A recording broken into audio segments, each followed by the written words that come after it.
Boa noite. Em Cubatão, funcionários da Corsã estão mais uma vez em greve. O motivo é o atraso no salário e benefícios.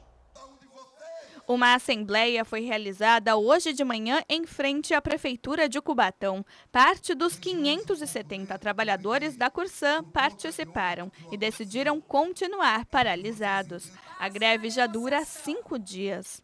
Neste momento a gente está sem vale-refeição, sem a cesta básica e as férias que a empresa alegou que ia pagar na última sexta-feira, eles não pagaram essas férias também. Então cada dia que passa, infelizmente a situação ela vai piorando. Quais serviços estão prejudicados por causa dessa paralisação? Todos os serviços, tanto operacional como serviço de limpeza nas escolas e tal. Em caráter emergencial, a Prefeitura contratou uma outra empresa. Os sindicatos temem que, por causa das greves, o contrato com a Corsã seja rompido e os trabalhadores percam o emprego. A situação será denunciada no Ministério Público. A própria Corsã contratou aí um grupo de 120 trabalhadores para fazer a limpeza nas escolas, para cobrir esse trabalho, pagando R$70 por dia. Esses pessoas que nenhuma segurança, nem fichado, nem nada. Agora a pergunta é que nós o faz. Se um trabalhador se acidentar dentro de qualquer unidade dessa, quem vai ser responsável por esse, por acidente que venha a ocorrer? O sindicato está entrando hoje com uma denúncia no Ministério Público, até porque esses trabalhadores que estão na escola são trabalhadores terceirizados também, então nós os representamos esses trabalhadores e nós queremos ver quais são as condições, quais as formas de contratação, quem é esta empresa, Então tudo isso também a gente já vai entrar com uma denúncia hoje no Ministério Público do Trabalho.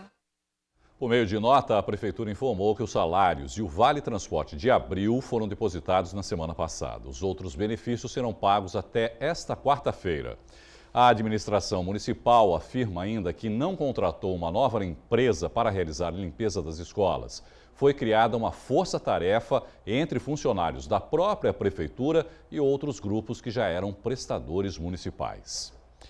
Um projeto de lei que oferece 25% de desconto no IPTU em imóveis e ruas onde tem feiras é votado hoje na Câmara de Santos. A medida foi proposta pelo vereador Marcelo Del Bosco para compensar os moradores que sofrem com possíveis transtornos causados com o comércio. Segundo uma estimativa da Secretaria de Finanças da Prefeitura, a lei beneficiará mais de 12 mil munícipes e não causará prejuízo ao orçamento da cidade. Vale lembrar ainda que o desconto não será cumulativo e pode ser cancelado caso haja mudança do local das barracas. Amanhã é comemorado o dia de Santo Expedito, santo das causas urgentes. Como acontece há 25 anos, a Igreja Imaculado Coração de Maria, em Santos, programou um dia inteiro de celebrações. Mas você sabe por que começou essa tradição na paróquia? O ano era 1991. Esta imagem espanhola estava esquecida no alto da igreja, até que um fiel procurou a ajuda do padre. Um paroquiano muito querido havia sumido, e ninguém dava notícias, e a família começou a se desesperar. Família, esposa, filhos, então vieram recorrer ao padre Orlando aqui. E o padre Orlando, então, ele lembrou desta imagem. Esta imagem que nós vemos ao fundo aqui, que é uma imagem muito bonita, uma imagem espanhola, não estava na nave central da igreja, estava lá para cima, no depósito da torre. E ele, então, fez a promessa que se tivesse notícia rapidamente do paroquiano, então que ele iria iniciar a devoção ao Santo Expedito aqui na Baixada Santista. E ele relata que foi assim mesmo que aconteceu. Depois que ele fez o pedido, rapidamente o paroquiano entrou em contato. Isso nós estamos falando de 91, quando a telefonia era muito difícil no Brasil. A gente usava mais orelhão do que celular. Então a senhora tem que também contextualizar como é que foi este milagre. Era uma época de difícil comunicação dentro do nosso país. A imagem foi restaurada, ganhou local de destaque. E desde então, muitos devotos de Santo Expedito tiveram graças alcançadas. Em 2000, no altar ali onde a gente dá bênção toda quinta-feira, existiam muitas carteiras de trabalho, muitas pessoas pediam muito emprego, eu me lembro muito bem disso. Depois nós tivemos a melhora econômica no país. 2001, 2002, a gente começa a ter aquele aumento do emprego no nosso país. As carteiras de trabalho desapareceram, literalmente desapareceram. Você começou a perceber ali chave de casa, a fotografia de familiares, exame de saúde, Você mudou, você via uma carteira muito rápida, muito raramente você via.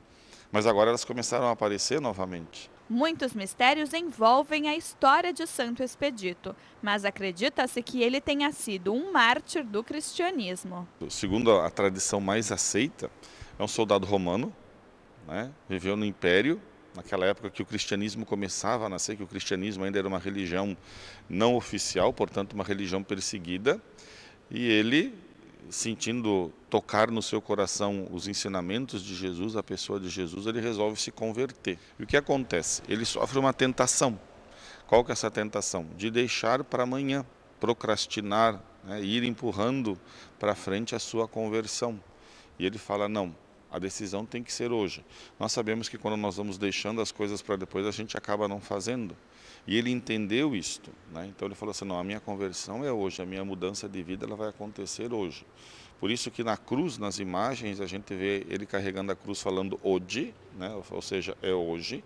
E a gente também vê ele esmagando a cabeça do corvo, que seria o demônio, a tentação, que está dizendo cras, amanhã, né? Então daí vem esta conversão imediata, e daí também vem a tradição até hoje, aceita, né, que ele é o santo das causas céleres, das causas urgentes. Por quê? Porque ele não deixa para amanhã. Tudo aquilo que a pessoa, o devoto, precisa, ele atende rapidamente. E logicamente, o que é bonito na vida de Santo Expedito também, depois da conversão, esta conversão dele, ela é assinada, ela é testemunhada com o próprio sangue dele. Os colegas deles dizem, olha, você se converteu, nós não gostamos disto. Ou você muda, ou você volta, ou nós vamos te matar.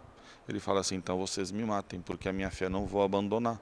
Então ele derrama o sangue por causa de Jesus. Isso são chamados mártires, que até hoje nós temos muitos cristãos que derramam sangue, que são mortos por causa da fé. Na próxima terça-feira é comemorado o Dia do Santo. E como já é tradição há mais de 25 anos, a Paróquia Coração de Maria preparou uma programação especial, com 8 missas ao longo do dia a partir das 7h30 da manhã. E às 8h30 da noite tem uma procissão. E se por algum motivo você não puder comparecer à Igreja Coração de Maria amanhã, você pode acompanhar uma das missas ao vivo aqui pela Santa Cecília TV a partir das 4 da tarde. O Troféu Maria Lenk de natação chegou hoje ao 4º dia de disputas no Rio de Janeiro. A Unisanta ocupa a 5ª colocação na classificação geral com 238 pontos. Até o momento foram 5 medalhas, uma de prata e 4 de bronze. 2 atletas da Unisanta conseguiram índice para disputar os Jogos Olímpicos em agosto. Thales Cerdeira nos 200 metros peito e Gabriele Roncato no revezamento 4 por 200 metros livres. E o assunto agora é futebol. O Clássico das Praias, tradicional confronto entre Portuguesa e Jabaquara, terminou empatado sem gols. O jogo aconteceu ontem no estádio Eurico Mussi e marcou a abertura do Campeonato Paulista da 2ª Divisão. A Portuguesa volta a campo sábado às 10 da manhã contra a União em Mogi das Cruzes. Já o Jabuca enfrenta o São Bernardo na Caneleira também no sábado às 10 da manhã. Já na 1ª divisão do Campeonato Paulista, os clubes grandes que jogaram em casa fizeram sua parte e se classificaram para as semifinais da competição.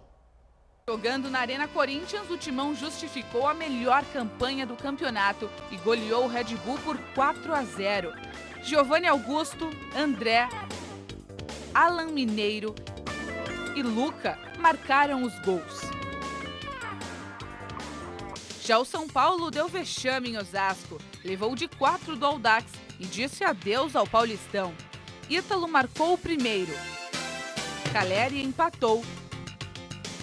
E Ítalo novamente colocou o Audax na frente. Mike marcou o terceiro. E Juninho completou a goleada. Na Vila Belmiro, o Santos não deu sopa para o azar e eliminou São Bento sem sustos. Logo aos 8 minutos, Vitor Bueno tabela com Gabigol e chuta com estilo. Ainda na primeira etapa, o Peixe define a classificação. Em rápido contra-ataque, Ricardo Oliveira cruza da esquerda para o inspirado Vitor Bueno mandar para as redes. O alvinegro praiano volta a campo na próxima quinta-feira. Às 9h30 da noite, em Macapá, o Santos estreia na Copa do Brasil contra o Santos do Amapá.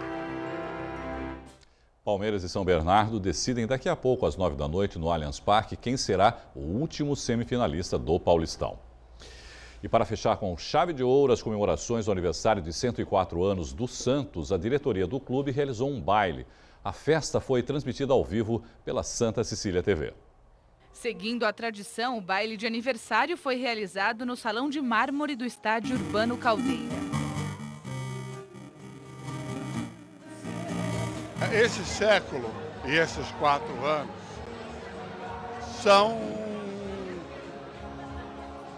resultado de uma história, de uma formação, de uma paixão. A paixão de nós santistas por um clube que nos dá a alegria de sermos eternos campeões. O Santos marcou gerações. O Santos marca não só na renovação de atletas, mas principalmente também na conquista de títulos. E eu acho que isso tem uma característica muito interessante e importante para o país.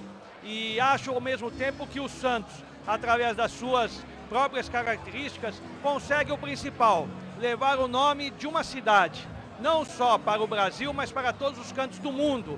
Esse é um privilégio que nem todos podem ter. Nós temos. Como não poderia ser diferente, o preto e branco predominava. A paixão pelo alvinegro praiano estava estampada em cada um dos santistas que vieram festejar o passado e o presente de glórias do peixe. Hoje estou com meus 66 anos de idade, cheguei ao Santos com 15 anos de idade, então é praticamente a metade, quase a metade aí, praticamente 50 anos de convivência e como atleta, tive a alegria de jogar aqui com os grandes ídolos do passado. Então é um orgulho muito grande saber que eu fiz parte e faço parte dessa história maravilhosa do Santos Futebol Clube.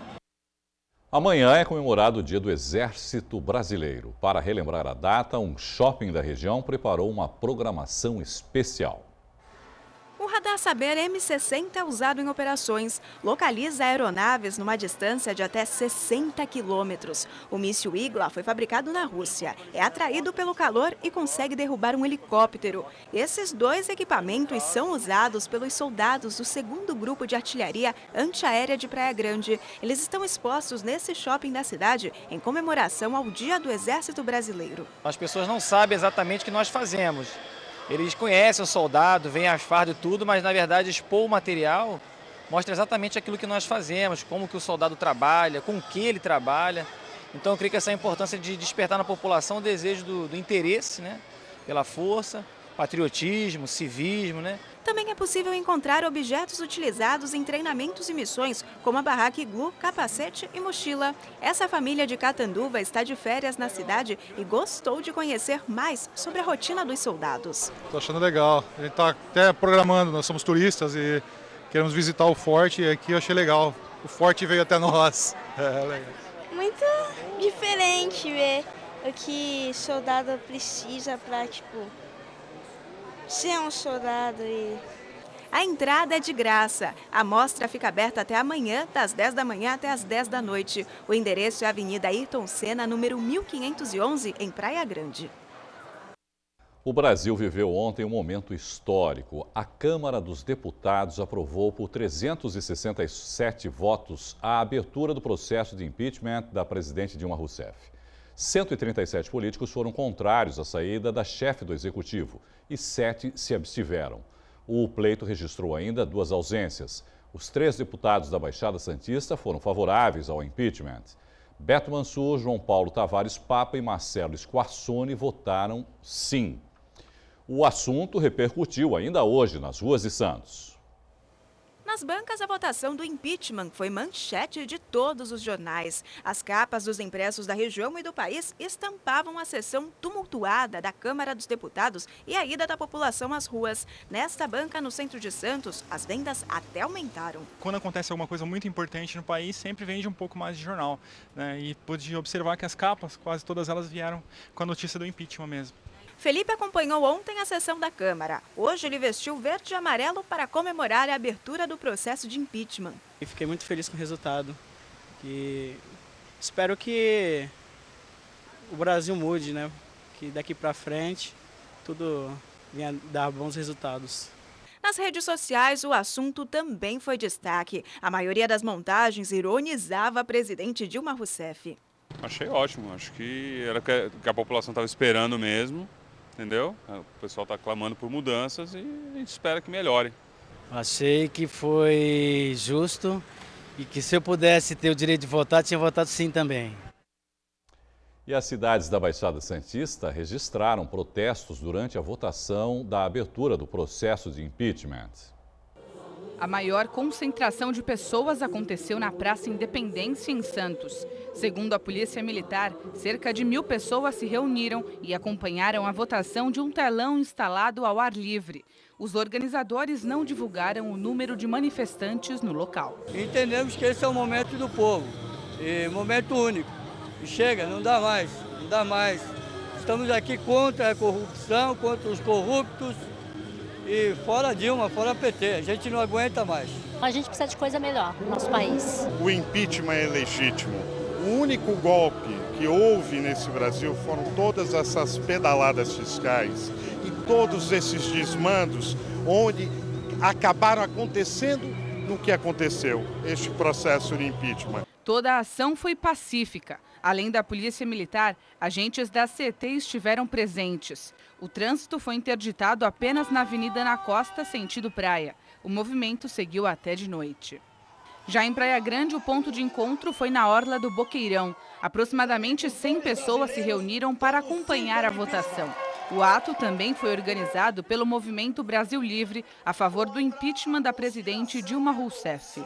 Eu sempre fui apolítica, mas eu acho que a gente chegou numa situação que a gente sente na pele, a gente sente no bolso, entendeu? Então é muita mentira, muita corrupção.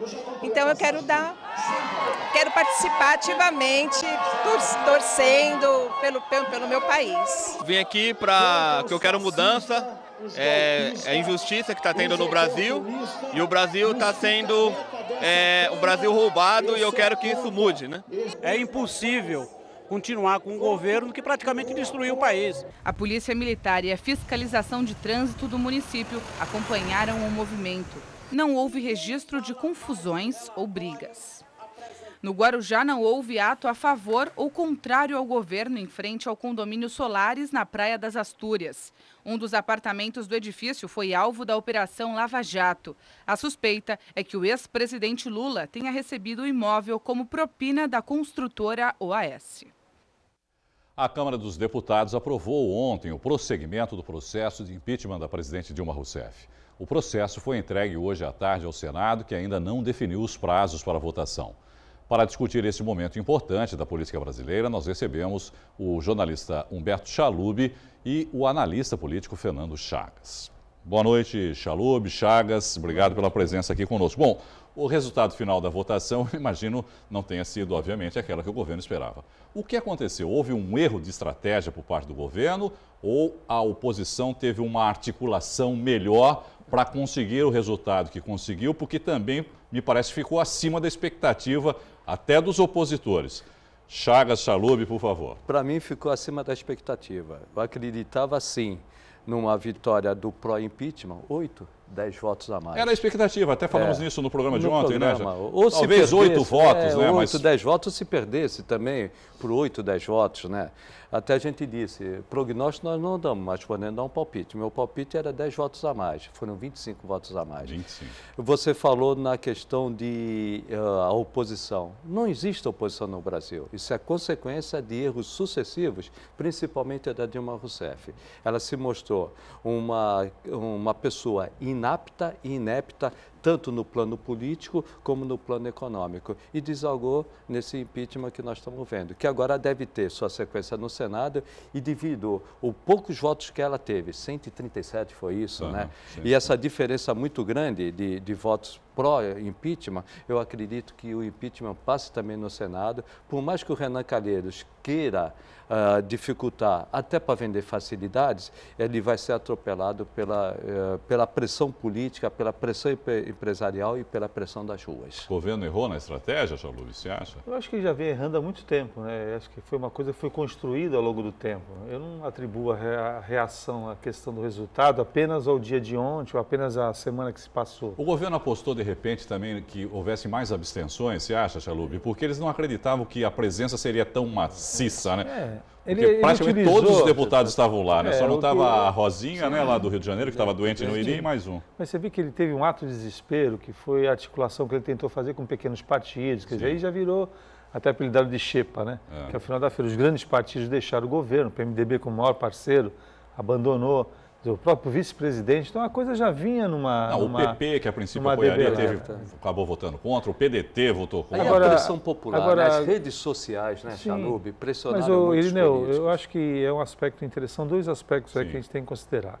O primeiro, eu acho que o impeachment, na verdade, foi um ato político, também estimulado pela questão moral, acho que envolveu também essa questão da corrupção, que veio no seio do Partido dos Trabalhadores, quer dizer, as principais lideranças já vêm sendo acusadas há algum tempo, quer dizer, depreciou totalmente a imagem. Não, porque por mais que a gente queira pensar ou imaginar de que nem, por exemplo, o julgamento, mesmo sendo político, fica restrito às pedaladas lá e aqueles decretos que ela publicou, a gente sabe que a situação econômica, política, de uma forma, acaba pressionando. Mas aí tem um ponto importantíssimo. Não pesa também na hora lá de... Eu acho assim, acho que tem um ponto importantíssimo, que é a questão das pedaladas. Houve realmente o crime, e é um crime que é praticado, a bem na verdade, por vários governos, há algum tempo. Só que não com essa dimensão. Não nesses níveis, né? Não nesses níveis de valores, né? Mas crime é crime, roubo é claro. roubo, né? Não é? Quer dizer, aí tá, o princípio é que, eu acho que isso eu concordo plenamente com isso. O que, no meu modo de entender, levou...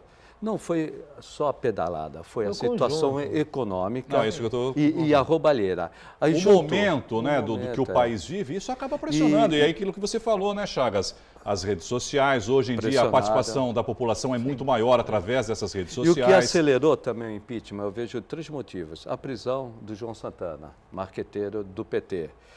A delação premiada do Delcídio. Que foi péssimo para Dilma, né? Foi péssimo. Até porque ela não tinha mais discurso, né? Isso, então ela perdeu o discurso. Né? A delação premiada do Delcídio. E nós comentamos aqui no caderno regional, né? A saída do PMDB. Agora, o PMDB é fundamental para sustentar qualquer governo.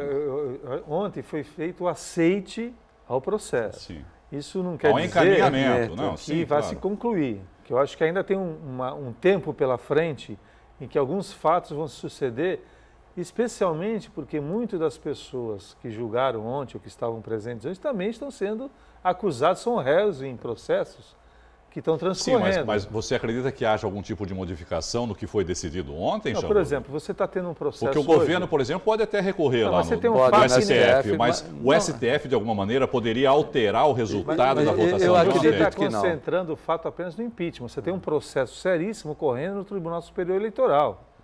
Que aí, mas esse é mais demorado, né, Chalub? Não, esse é mais demorado. Não, o impeachment ele tem o prazo regimental. Né? E o TSE? Mas, por exemplo, o TSE também, agora com a posse do Gilmar Mendes... Não, o que pode mudar no TSE é a entrada do Gilmar Mendes, que assume a presidência. Sim. O Gilmar Mendes, sim, nós sabemos, com certeza... vai acelerar esse processo. Agora veja bem. Se a Dilma não cair no prazo de 180 dias, eu não tenho dúvidas que o Gilmar Mendes acelera. Se a Dilma cair, eu acredito que ele cai os dois. Então você vê a complexidade do momento político hoje, ela é extremamente particular, porque você tem a possibilidade de repente, ter o Eduardo Cunha como presidente. Não, mas não vai acontecer. Porque ele já é réu. Ele já é réu. Não, mas estou falando. E sendo réu, ele não poderia assumir. Você vê, é uma complexidade. No fundo, quem vai assumir é o Ricardo Lewandowski, porque também o Renan Calheiros já tem o presidente do Supremo deve assumir. No caso da cassação. Não, vamos dizer... Porque nessa linha de sucessão, todos os nomes, de alguma maneira, estão envolvidos em algum tipo de problema, de denúncia, o que vai inviabilizar a posse dessas pessoas. Vamos supor, o Michel Temer vai viajar. O Renan Calheiros não pode assumir, antes dele não pode assumir também o Eduardo Cunha. Quem vai assumir? Ricardo Lewandowski, presidente do STF. Veja bem, aí é uma questão contraditória, porque apesar do Eduardo Cunha ser réu, ele continua como presidente do Congresso. Mas ele é réu. Qual é o raciocínio? Sim, mas o que se diz nos bastidores hoje, né, Chalub, a gente até conversava, é de que existe uma proposta hoje colocada à mesa para o Eduardo Cunha para que ele se afaste da presidência da Câmara e, em troca, a punição seria abrandada. Ou seja, ele não perderia, ele não seria cassado, né, se ele tomasse essa atitude, continuaria com os privilégios dele, né, como deputado, foro privilegiado, e a punição seria uma advertência, uma suspensão. Não se fala mais do dinheiro no exterior, contas e assim por diante. O sentimento geral, Irineu, que a gente concentrou o sentimento em torno da questão do PT e da Dilma, mas eu acho que o sentimento geral é em torno de toda a questão política. A indignação é grande. Então, não é só em relação a Dilma, tanto é que você teve um episódio aqui envolvendo o Alckmin e o Aécio, que eles foram na manifestação em São Paulo, sim, pro impeachment, e foram vaiados. Então, você vê que a população, na verdade, ela não quer só a saída da Dilma, ela quer realmente que a questão política seja... Sim, eu acho que a grande diferença desse movimento que está ocorrendo agora, e por favor, vocês discordem de mim, se for o caso, é que as manifestações nasceram não da política para a população, pelo contrário, nasceram do lado de fora, né, com o movimento Passe Livre, Brasil Livre, vamos para a rua. A sociedade, de alguma maneira, se organizou, se mobilizou e iniciou esse processo de mobilização e de protestos e depois foram procurar os políticos. Não é, quer dizer, não nasceu de nenhum partido político, de nenhuma instituição política e envolveu a população. Foi o contrário. Nasceu da população que depois envolveu os políticos. E talvez por isso nunca deixaram que nenhum tipo de político quisesse comprar a ideia, né? Havia uma dificuldade até da oposição participar desses movimentos, como o Chalub falou. Há uma indignação geral com a política e com políticos. E tem um fator também, sabe, que a gente tem que... O Mário de Andrade, no célebre livro dele, Macunaíma, em 1922, ele já tentava dizer, né?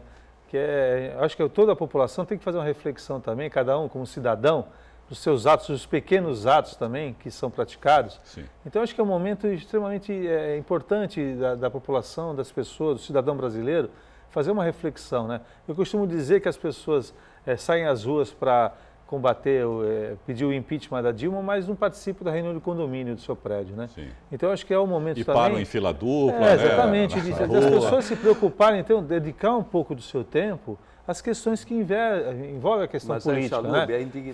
A indignação da população com a política, essa queda da economia e essa roubalheira que se mostrou, principalmente nos veículos de comunicação, acabou criando uma aversão da população em relação à política. Mas isso é a consequência desse ausência, eu vou ter que interrompê-los, porque infelizmente eu vou precisar encerrar, porque o nosso tempo está esgotado.